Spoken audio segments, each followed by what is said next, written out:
Well, there you go. Needs a new radiator.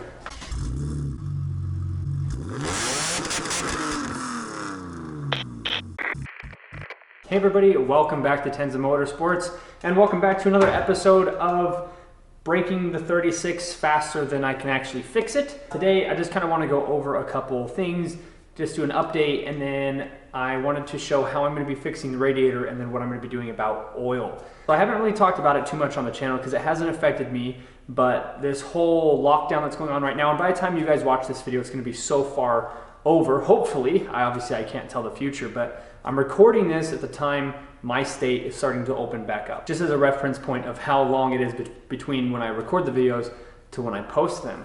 So everybody that has been tuning the ECUs on these cars have all been away from their listings and stuff like that, and I can't really get a hold of anybody because of everything that's going on. So the car still doesn't have a tune on it, so I still can't start the car. And I've been trying to stay busy in the meantime.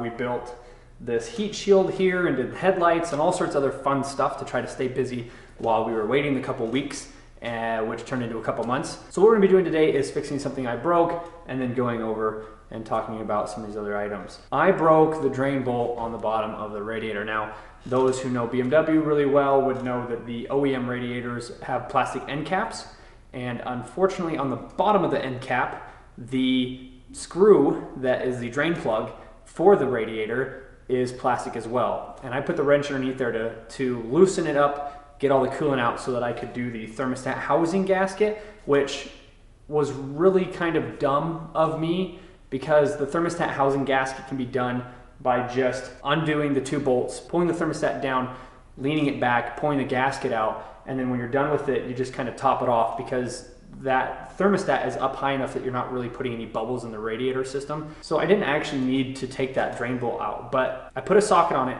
and I went to loosen it up and the top of that bolt just snapped right off. And I didn't think much of it. I just remember thinking, oh, you know, whatever, I broke it, I guess I won't drain the radiator. And then I realized that it was leaking on the floor. So the head of that bolt was pushing on a rubber gasket on the bottom of that radiator. And so now it's leaking because the head is no longer pushing that gasket on.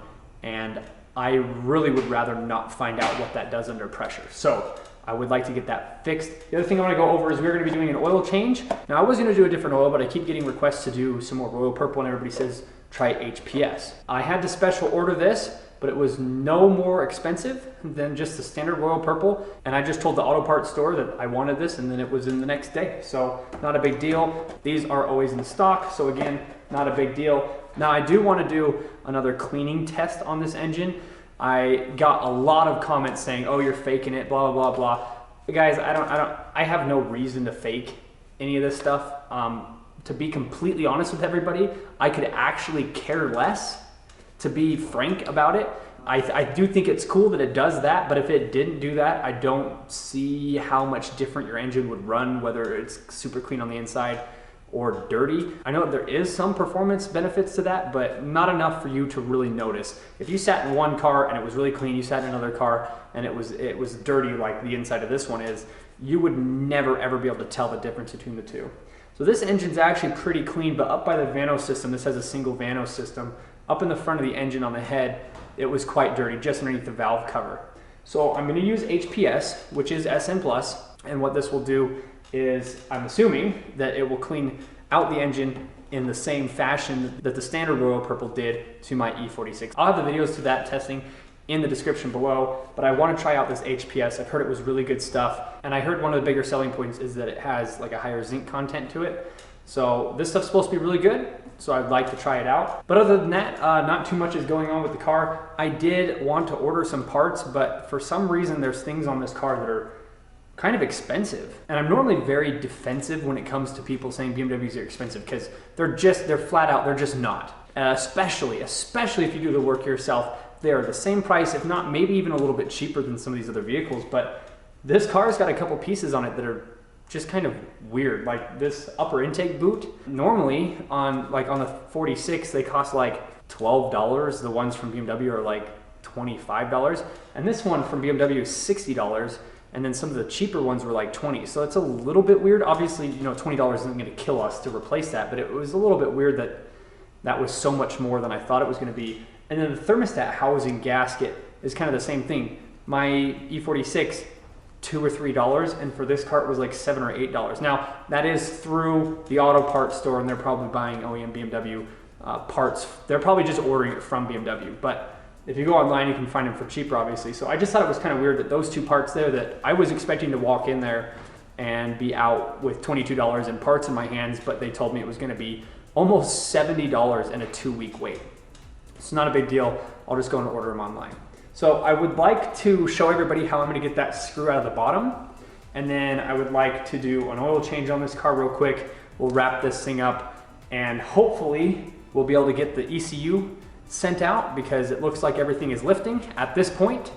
And so let's cross our fingers and hope that this car will be back on the road soon.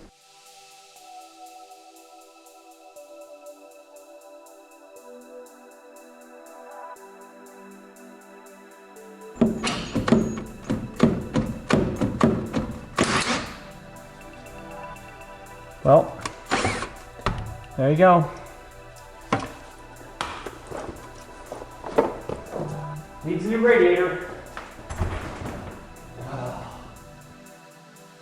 I promise that was not planned at all. Like, I can guarantee you that wasn't planned. So I guess we're getting a new radiator.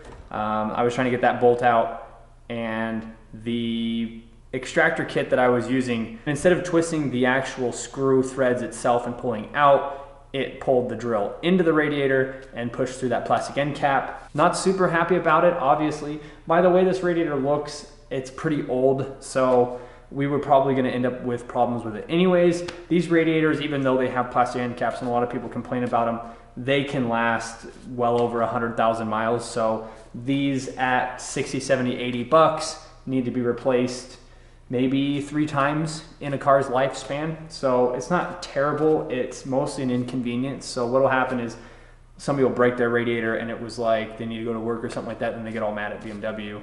I agree that it is a little silly, but they were playing with composite plastics, as were a lot of manufacturers at the time, so it's whatever. I called up the local auto parts store and they said they could get me one for like just over $60. So not what I wanted to hear, but I am pretty frustrated, if you couldn't tell. Let's see if we can get one project to go right today. Let's do the oil change. I would like to examine the oil and the oil filter, and I do have footage from when we pulled the valve cover off and examined underneath there, so that we have a control, so we can see how the engine has cleaned up based on this Royal Purple HPS. So cross your fingers, let's get underneath the car and drain the oil out.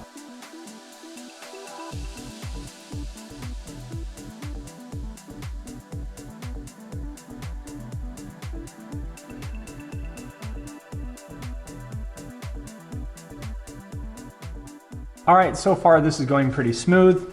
The oil that's in here is nice and dark, dirty, and smelly. So it's good that we're getting rid of all that. The drain plug doesn't look like it had a crush washer on it, which is a little bit weird. I might have to inspect it a little bit closer, but I don't see a crush washer on this, and I didn't hear one fall in there. So oftentimes things can leak if there's no crush washer, so I'm a little surprised that I don't see one right now.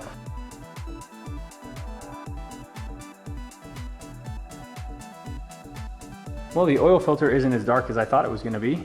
So we're gonna remove the ring here, pull the oil filter out, put the whole new assembly in, fill this thing up with 6.5 quarts, and we'll be good to go.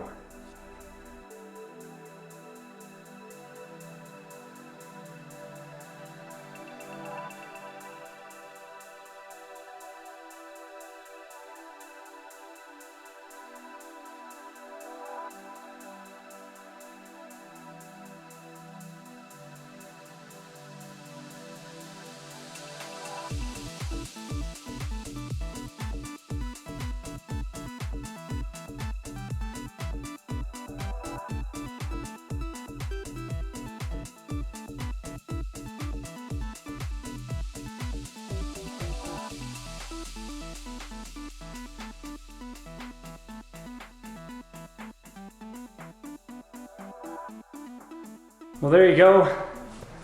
A half failure, half success video. Really kicking myself over that radiator, but it's all good. Like I said, we can get one for around $60 or so. So I guess the next video we will be putting in a radiator. Also coming up on this car, we will be talking about the tune, and then hopefully we will be able to get the car weighed into the dyno after we get the tune going and after I get the radiator replaced. So I appreciate everybody for watching. Like if you enjoyed, subscribe if you're new, consider checking out my Patreon link in the description below. Share the video with all your friends, and until next time everyone, we will see you in the next video.